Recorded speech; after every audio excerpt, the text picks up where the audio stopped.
was seated on the back of the east wind, who held him faithfully, and they were so high in the air that woods and fields, rivers and lakes, as they lay beneath them, looked like a painted map.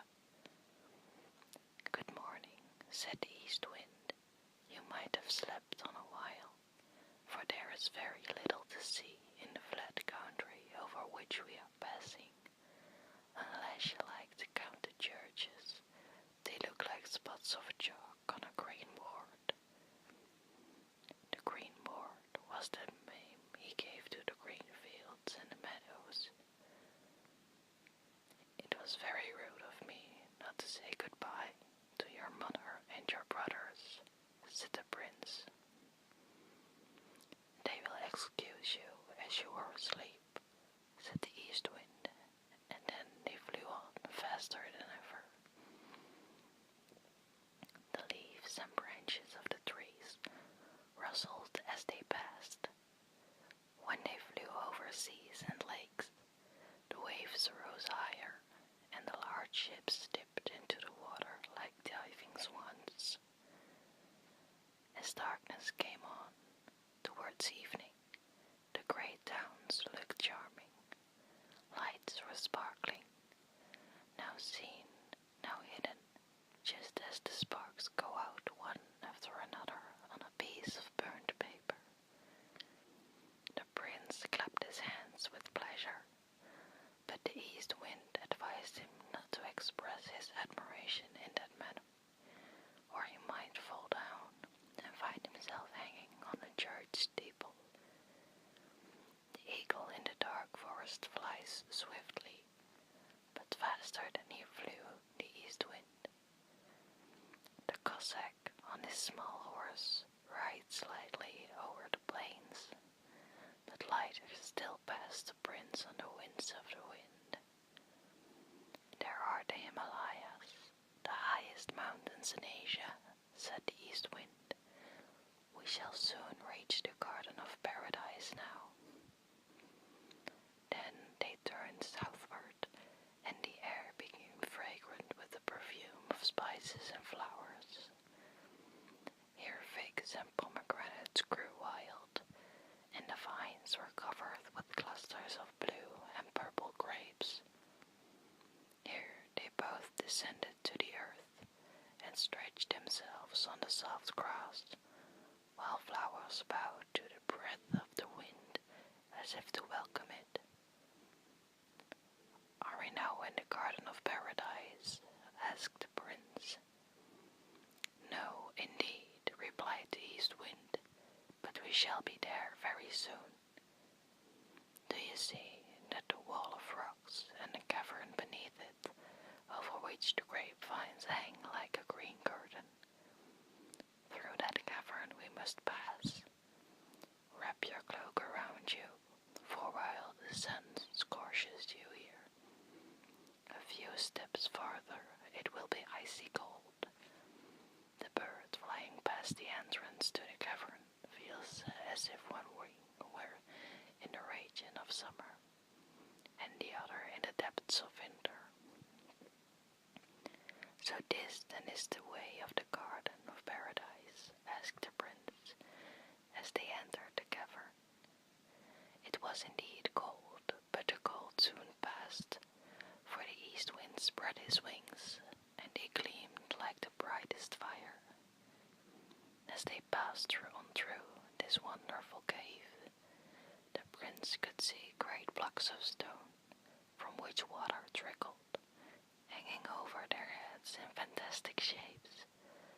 Sometimes it was so narrow that they had to creep on their hands and knees, while at other times it was lofty and wide, like the free air.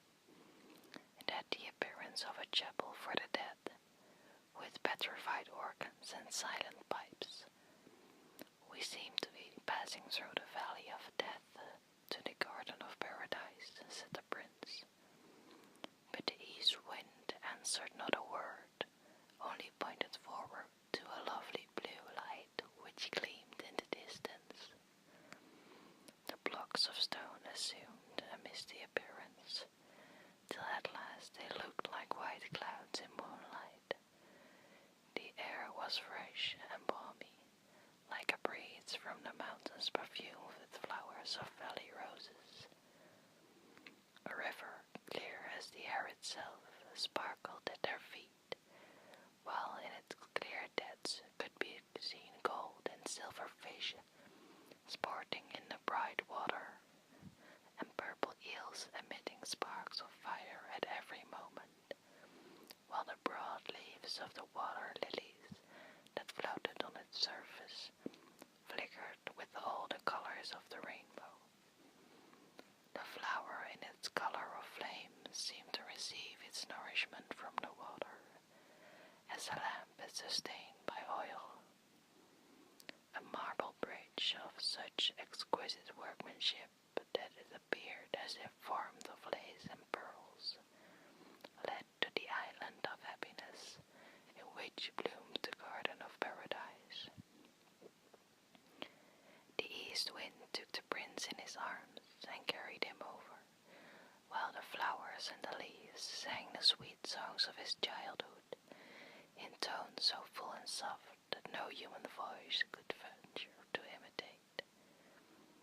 Within the garden grew large trees, full of sap, but whether they were palm trees or gigantic water plants, the prince knew not.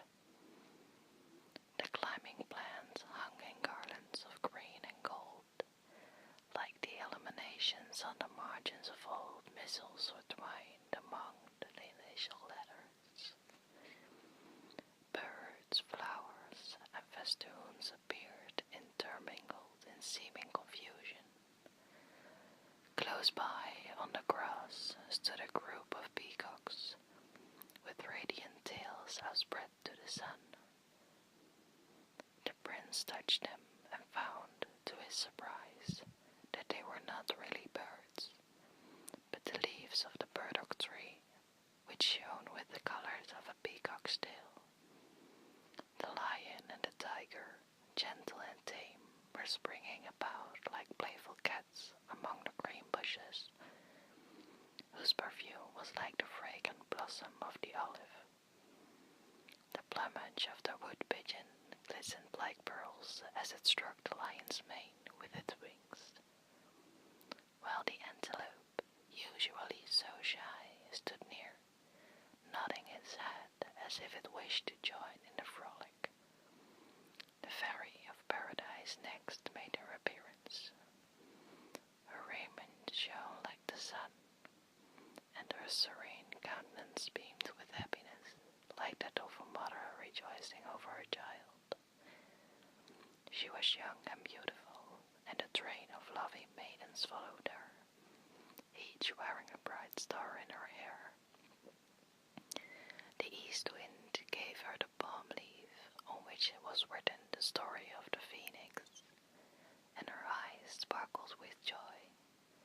She then took the prince by the hand and led him into her palace, the walls of which were richly colored, like a tulip leaf when it is turned to the sun. The roof had the appearance of an inverted flower, and the colors grew deeper and brighter to the gazer. The prince walked to a window and saw what appeared to be the tree of knowledge and good evil, with Adam and Eve standing by and the serpent near them. I thought they were banished from paradise, he said. The princess smiled and told him that time had engraved each event on a window pane in the form of a picture. But unlike other pictures, all that it represented lived and moved. The leaves rustled and the persons went and came, as in a looking glass. He looked through another pane and saw the ladder in Jacob's dream, on which the angels were ascending and descending without spread wings. All that had ever happened in the world here lived and moved on the panes of glass, in pictures such as the time alone could produce. The fairy now led the prince into a large, lofty room with transparent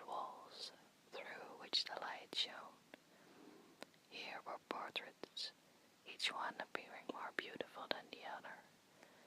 Millions of happy beings whose laughter and song mingled in one sweet melody.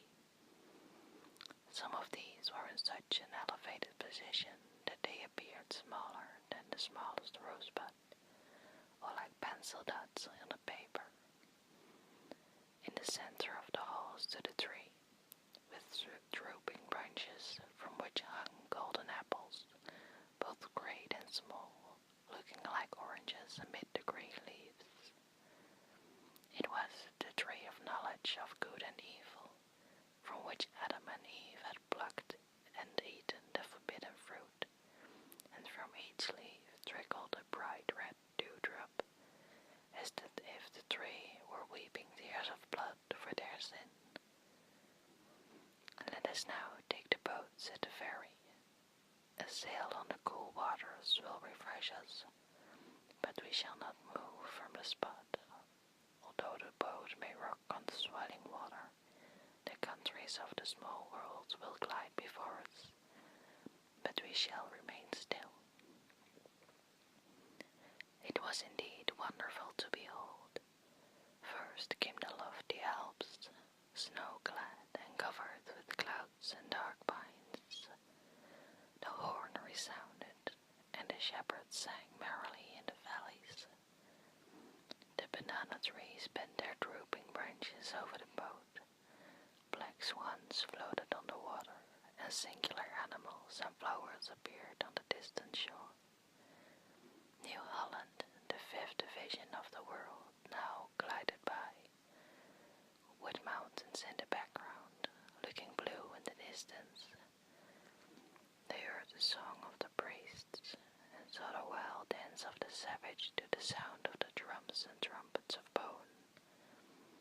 The pyramids of Egypt rising to the clouds, columns and sphinxes, overthrown and buried in the sand, followed in their turn, while the northern lights flashed out over the extinguished volcanoes of the north, in fireworks none could imitate.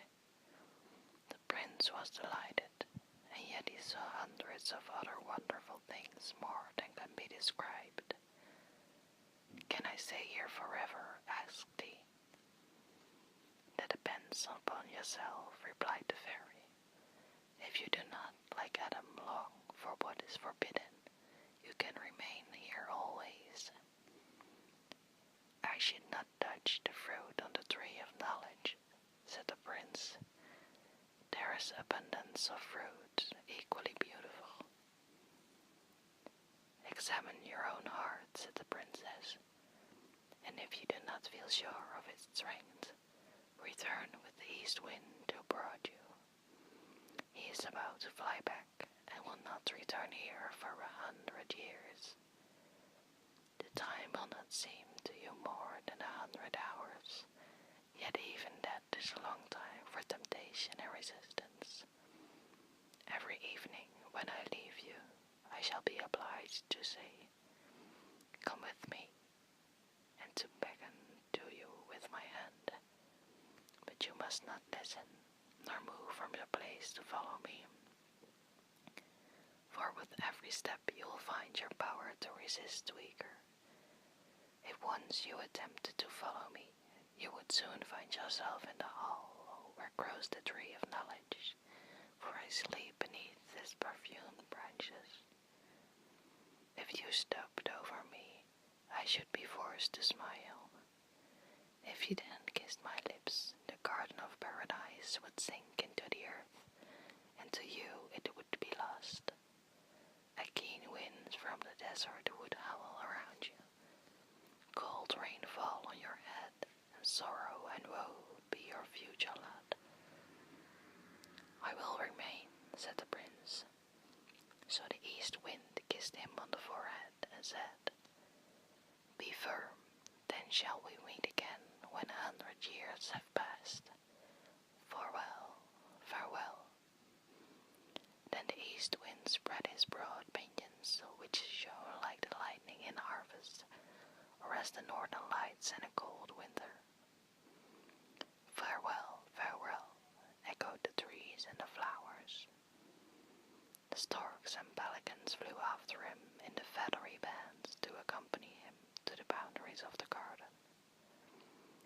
"Now we will commence dancing," said the fairy, "and when it's nearly over at sunset, while I am dancing with you, I shall make a sign and ask you to follow me.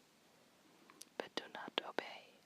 I shall be obliged to repeat the same thing for 100 years, and each time when the trial is passed, if you resist, you will gain strength, till resistance becomes easy, and at last the temptation will be quite overcome.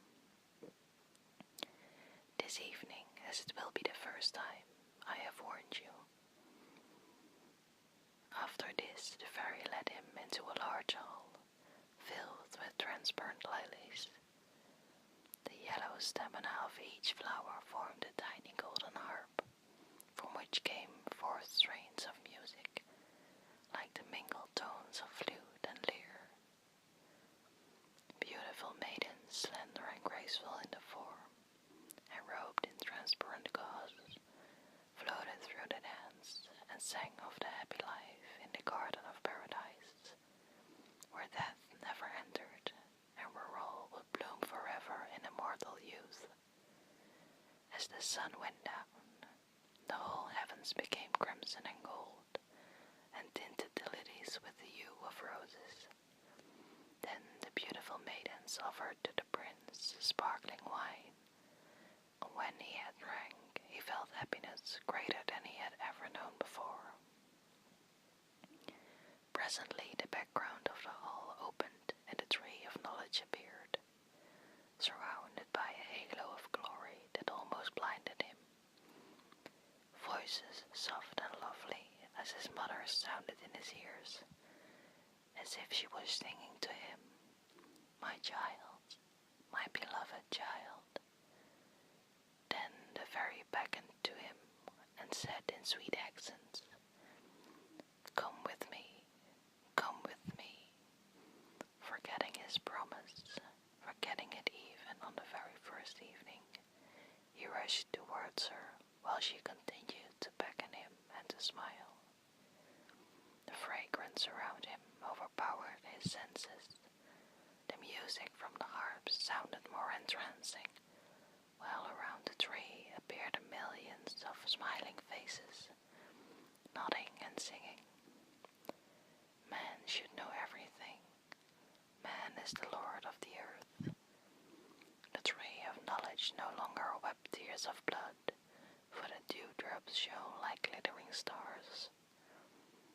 "Come, come," continued the thrilling voice, and the prince followed the call. At every step his cheek glowed, and the blood rushed wildly through his veins. "I must follow," he cried. "It is not a sin, it cannot be, to follow beauty and joy. I only want to see her sleep, and nothing will happen unless I kiss her, and that I will not do, for I have strength to resist, and a determined will." The fairy threw off her dazzling attire, bent back the boughs, and in another moment was hidden among them. "I have not sinned yet," said the prince, "and I will not." And then he pushed aside the boughs to follow the princess. She was lying already asleep, beautiful as only a fairy in the garden of paradise could be. She smiled as he bent over her, and he saw tears trembling out of her beautiful eyelashes. "Do you weep for me?" he whispered. "Oh, weep not, thou loveliest of women. Now do I begin to understand the happiness of paradise.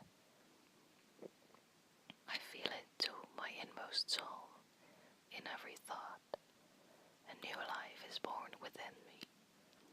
One moment of such happiness is worth an eternity of darkness and woe."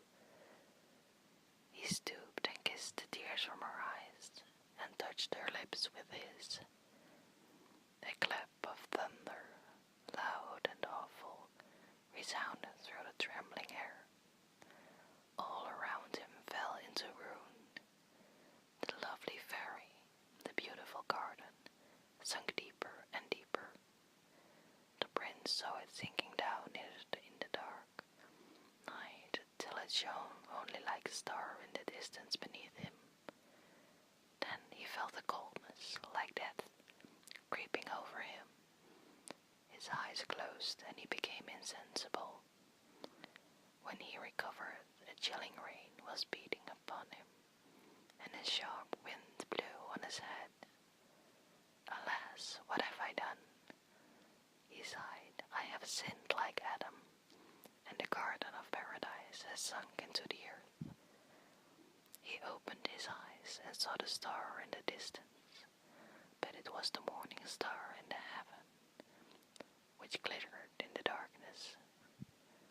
Presently he stood up and found himself in the depths of the forest, close to the cavern of the winds, and the mother of the winds sat by his side.